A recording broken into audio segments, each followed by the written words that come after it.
Good to have our lovely family from the U.S. here today.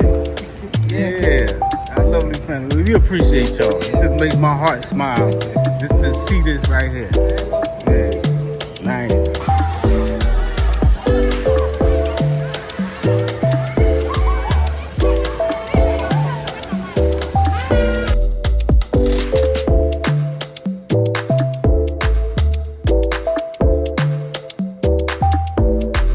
Like the sun is shining good on this side. We got none other than a lovely wife currently in the building, as you can see, ladies and gentlemen. Yes, peace, love, life. And we are visiting with our good friends, the Joneses, who actually, and our good friend Ngobola. And the Joneses moved to Zambia a few years ago from the US.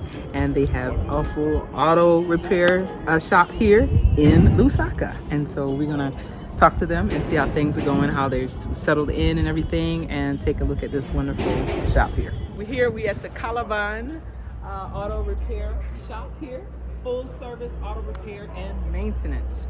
And we're gonna see just who owns this shop.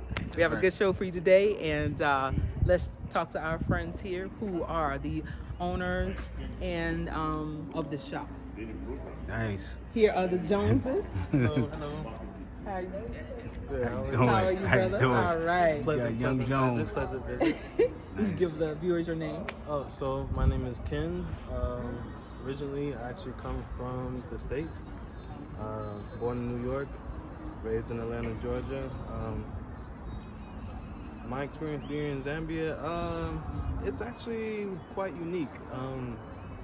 It's also a challenge, but you can't be afraid of challenges if you're trying to, do things different. So, yes, my experience being here, it's a lovely experience. The people are nice. And if you want to learn another language, the opportunity is there. They'll show you the way. But so far, I've had a good time here. So what guided you here to Zambia? What guided me here to Zambia? So to be honest, just on a personal note, I don't really have let's say, kids or anything like that. Okay. I have, I have my life ahead of me. So, just to explain that, that's pretty much my idea of trying something new and just achieving another milestone in my life. So that's what brought me here to Zambia. And he's even about to graduate. Actually, to follow up on that, I completed school. I did 1 year of trade, so now in auto mechanics. In auto mechanics, so I've completed. I've finished. The graduation ceremony is quite different, but within next year, I'll be walking on the podium getting my certificate. Oh, nice. Sure. So yes. Awesome. Yes. Cool. So, We took him to the west, the most ghetto. So that he can learn the language. just the only He advice didn't like it, but I didn't, but the only advice I can give you, it's all threw about him in the adversity. deep end of the It's all about adversity. If you're not afraid of a challenge, trust me, you'll be just fine. Awesome. And I guess you are working here now, right? I'm officially working here, so All right. Cool. this is where I am. Congratulations. He's an intern. Yeah. Intern. In case nobody knows, or in case you forgot, we got the one and only Ngobola. Ngobla in the building. Our brother Ngobla is here as well. How are you, brother? I am fine, thank you. Although the economy has been very bad from the last time you were here. And so we are hoping that things will pick up. Like you can see now, there's no power. So there's not so much that's happening. But what I wanted to say also in light of that is that lack of power also creates an opportunity for us. So I was trying to say that we're trying to venture into renewable energy as well, so that we can be powering up places like this. So if there is no power, if there is anybody who's interested in renewable energy, that's the one we're trying to do. Solar panels, lithium batteries. The people that are supplying most of those things are from China. Yeah. So, but if sometimes quality of China is compromised. So we're trying to look for reliable storage batteries. Yeah, that can power up, that can last longer. Yeah. So even very good solar panels we can be marketing as very as genuine or durable ones. Okay. That would be very nice. Nice, Yeah. man. That's a good opportunity for somebody. So yeah, in terms of work here, I don't know whether Mrs. Jones. And we have Miss Annie Jones here. Hello, how are you, sis? I am doing fine. So it's been just over a year here in Zambia, and so far it's home. We don't have any plans of going anywhere. This is it for us. You know, Nice. of course, we've had our little challenges here and there, which is expected, of course, but aside from that, we'll be okay. Nice. What's so unique about your relocation is that you literally picked up, your family picked up and just moved. Yes. Without really. ever being in Zambia before. Yeah. Ever visited. Never. Wow. And it's for us, what makes the transition so much easier is because of, you know, growing up in Jamaica. We're from Okay. Jamaica. Okay. So it makes it a whole lot easier for us. I mean, the way of life here is very similar to our culture. So, Okay. Yeah. Nice. Nice. And she's the mother of the young gentleman you just saw. That's right. The son is in Atlanta. He's still there. That's right, you have two sons. Yes. All right. And we have a daughter in Florida. Okay. Have they And been a here yet? grandbaby. Have they been here yet? Never. Are they have any plans to come? I hope so. Okay. I'm sure they do. You know, Okay. from talking to them, but yeah. We know our brother Ken, your husband, he's busy right now, so he's Yes. unable to be in this video right here. But definitely, we're so happy for you guys. Thank you. Yeah, definitely. Zambia looks good on you. Yeah. This garage, I'm told that this is a project between the two of you, the family. Yeah. and- Yes. Okay. Nice. We're trying to make sure that it works. Okay. Because even for me, if it doesn't work, I'll look very bad. So, so it's only that these people have been misbehaving. That's why we want to get our own place. We got a piece of land on the other side, but it's not really on the road, so it's not very ideal. So I'm hoping there's this next space that was given to us by a friend of ours, so that we can build something there. But because of the economy and the taxes have just gone up, so we couldn't really take off. But if something happens in between now and December, we'll probably start to build on this side, so that we don't have to rent anymore. Nice. Nice. And that's awesome of you to make sure that, you know, our brothers and sisters in the diaspora are good, you know, when they Actually, if I had a lot of money, I It's would so have, honorable. We just I would we have, appreciate that. I would have made it easier. But sometimes people may expect a little bit too much from me. Yeah. But I have not the Joneses. Oh, yeah. But there are people. Yeah, we got But it. there are people. But there are people I have encountered before. Maybe they saw the way I drove you around when you first came, and they expected me to do the same thing. Yeah, but I also have some business to run, and I also have to look after stuff. Yeah, so I can't do that for everybody. I can I know only you're a very busy guy. Very busy guy. Yeah, Gold is the man out here. So, but if I had access to funds, that's why I was saying last time. The reason why we are even having all these issues is that if you want to grow businesses, you need to first of all take care of the access to funding, right? So if it's access to funding, and then you are promoting your own businesses, then those things can take up. So somebody was trying to say, oh no, you can go and appeal to donor people. Me, I don't really need to get to the donor people. If our government can support us, that would be very nice. But they need to look after access to capital. Access to capital for small businesses is what will make them grow. So in the times when they're struggling, you don't just allow them to close down. You help them to pick up, and then once now they are able to grow, then they will pay the taxes. For us to put up this thing, first of all, we had to get a fire certificate. We had to get a business compliance certificate. We had to make sure that we painted these things, and then we had to make sure that we had also the disposal for the fuels. However, there are other people who start from just just on the bare piece of land, they just put up some rocks and then open a garage there. Man. With spanners in the pocket, and they don't pay anything. But for us who pay all these things, they are busy sending us letters. You need to pay NAPSA, you need to pay all these things, you need to pay VAT, you need to pay that. So before you even take off, Yeah. you know what you're already dealing with. yes. We had to go. We had to go to court. This national pension fund took us to court in Kalugush Yeah. for late payment, and the payment which we had already paid, right? But the money insisted that you still have to go to court. And guess what happened in court? Because with a dent on our name, they charged us 300 kwacha. Oh my So I had to goodness. drive all the way to Kalugush, get witnesses all the way to Kalugush, and then they say, okay, you were found guilty. It's 300 kwacha. Oh my goodness. Now that is a dent on a company. It's just late payment. So anyway, so those are some of the things that we, apart from the other things I was telling you about. So those are the things that we're struggling with. And when those things, I know the government has this fund they are putting up. I hope they work.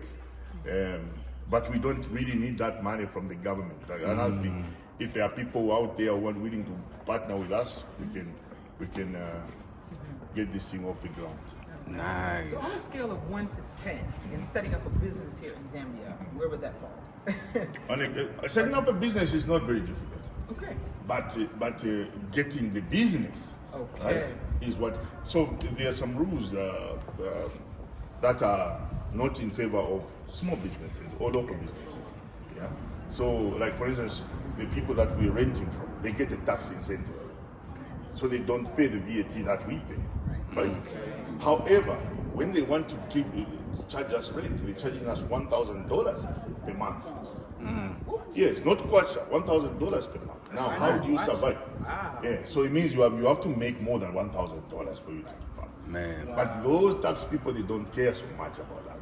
Yeah. So those are some of the things that we're struggling with. So we don't want to go underground and say, okay, I'll be repairing cars in my bedroom. Can still make money, but we want to be out there, comply with everything. Right, in compliance. Yeah, Right. within the confines of the law. So if you check, not very many. I can show you around. Not very many people have equipment like this. For instance, this is not cheap. Yeah. But a bush mechanic, somebody can just go park along Cairo Road, right? And they just lift the thingy. Somebody goes under there with the spanners in his pocket, and you repair this one and charge the money. Yeah. But for us, we need to pay for electricity. We need to all those things, right? And even when we are taking out oil, we got this, Okay. so that we have a safe disposal of the oils. Right? We have all these lifts. We got these chargers. We got all those tools and all these things. So if, it's only that it's dark in there. I could have shown you the other things. Now you compare with how much all these things cost, right? Now compare with somebody with spanners in his pocket and standing on the road, and then somebody stops there and they repair the car and they charge them, and they don't pay anything and what. So to encourage people like this to be coming on board, so that at least when you repair a car, it is roadworthy. They need to give some incentives or encourage people. You incentivize the people for them to continue. So I think I can say a lot of things, but that's why when people are saying, "No, which Zambian is able to run a garage?" You'll find that there are very few, because the minute they open a garage, they get first of all harassed by the agencies. Yeah. You have to put up this, you have to pay this, you have to pay that before you even get your first customer. Yeah. So on a scale of, on a scale of 1 to 10. starting and opening a business. What do you think? No, what I was gonna say, even with we've had like a handful of customers who, they come in and just the type of work that we do, they're so impressed. Like, my God, I mean, one example, a lady came here with, she needed an alternator replaced. Okay. Now, we couldn't find a particular what do you call it, the connector for the alternator. Okay. Because within 1 year of it being installed, it failed. How is that possible? So come to find out, whoever did it, they find some way they got some alternator that match up with, you know, however they could do it for it to work. So when we got the correct part now, we couldn't find the connector, but it was all taped up because they had to find a way to make that one work, which was not even the right one. So, you know, it's just the type of work that we do. I know It's kind of hard to find. So, you know, this is why, and we find that a lot of expats are in the area. Okay. And they've been finding us one by one. So we'll see how that goes. So do you specialize in foreign cars or just any? We do everything. Everything. Wow. Everything. Wow. Good, Because this good. garage is something I would see in the U.S. It's not Yeah, not to it's- say you can't find it in Zambia, but it's like the quality of how you put everything together. You guys did a great job. Thank you. Yeah. And the thing is, what we find, there's a lot of what you call fitment centers here. So a fitment center is more like where you would do alignments and tire mending and things like that. But they don't do all these other things that we do. So if we were to be doing alignment and everything combined with this, then we would really do well.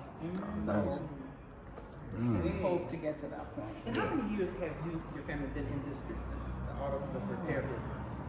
Well, my husband has been doing this since his 20s. Wow. Okay, but as far as like business-wise, our own business, I would say from about 2006. So that's what we did leaving the U.S. So we figured we'd continue. But one of his passion is to train the youth as to, you know, so they can become self-sufficient. You know, one day be able to own their own business. So that's one of his passions, to really teach. That's nice. That's this training. Cool. And also, Yeah. I was gonna say it's good that your son is like he's following in Dad's footsteps. yeah, also to just talk about what, why, maybe I was saying it in a funny way, but why we took him to Lusaka Trades. Lusaka Trades, because I didn't want these fancy universities where everything is superficial, because Lusaka Trades, they have the actual, it's hands-on. So what we were hoping was that if we expand, we can get those young boys who are graduating from there or who are very good to come and work as interns here, right? Yeah. So that if it's busy, that's what we were hoping. And I was hoping that when because he has friends now from there, because he also picked up some local languages. So we were hoping by the time he graduates, then we can have all these things full-fledged, and those boys like Mrs. Jones was saying, can not be just on the streets looking for jobs, so we can have them here. So if it works, it will be a very good project. Yes. Cool. But like I said, those things, the hiccups that we are facing and the constant harassment and all these other things, which is not necessary. You know? Yeah. Right. I hope you get all that worked out because I mean, what you put together is just this is awesome. And congratulations. Yeah, definitely. Because it's kind of dark back there with it. Maybe I can show you the you have a flashlight. Yeah, I can use the. This. Oh shit. This is what Ken was working on. Okay. As his project. Okay. So you see as well. You come here. Look at the power. Show you this. Oh, this is big back here. You see this? All this equipment here. Okay. This is press for the bearings. And this is the turnover, drums, flywheels, those things. This is just a work table. Tool cart, toolbox, All this. tool cart. These are toolboxes and they're all filled. So all these two boxes. You see, with all that, and then somebody comes here, and some of the people even, unless those who appreciate quality, like she was saying, some other people will come here and want us to charge 500 kwacha, the same way like a person who has got just spanners on the road. So people don't understand that there are some things like the one she was explaining. I've seen people trying to take out an item, but they don't have the right tools. Then they start hammering with a lot of things and all that. But for us, you get almost each and every tool to use to get those things out. You don't have to. Nice. So We have a lot of tools. Nice. This here, Yes. actually should have been installed on the wall, but we don't want to damage anything. Yeah. So Okay. this is a strut machine. Okay. So this, see this here, for example. This is what you would use. You see this Yeah. spring? So you have to take this cartridge out, but you would do it on this machine. You take Okay. it out, you put the new one in, install it. within minutes. And I love how you know this equipment, sis. That's awesome. She knows this equipment. Yeah. So those are some of the things, and if we are able to just, there is a lot of potential we have with all this equipment. Yeah, that if we are forced to close down, it will be a really unfortunate thing. Yeah. So, but we are hoping that I'm always positive. I'm always positive that things will work out. Yes. Things will work out. So like if someone sees this video and their car is jacked up and they need to get it fixed and they in Lusaka, like where can they find you? We are along Leopardsville Road, Okay. just before Bowling Roundabout. Okay. The last Mount Meru on your right. On your right. On your right. The cemetery is across there. That's another landmark. Okay. Yeah. And again, this is Calaban Auto Repair. Yes. That's right. And thank you so much. And it's very nice to meet you In person, in yes. person. Yeah, Nice to meet you Yeah. guys as well. Finally. yeah. Finally, yeah. Uh-huh. Yeah, and then Goba's always a Brother lovely Goba. time. It's always an honor to be in your presence. Thank you, sir. Thank you so much for your time, everybody.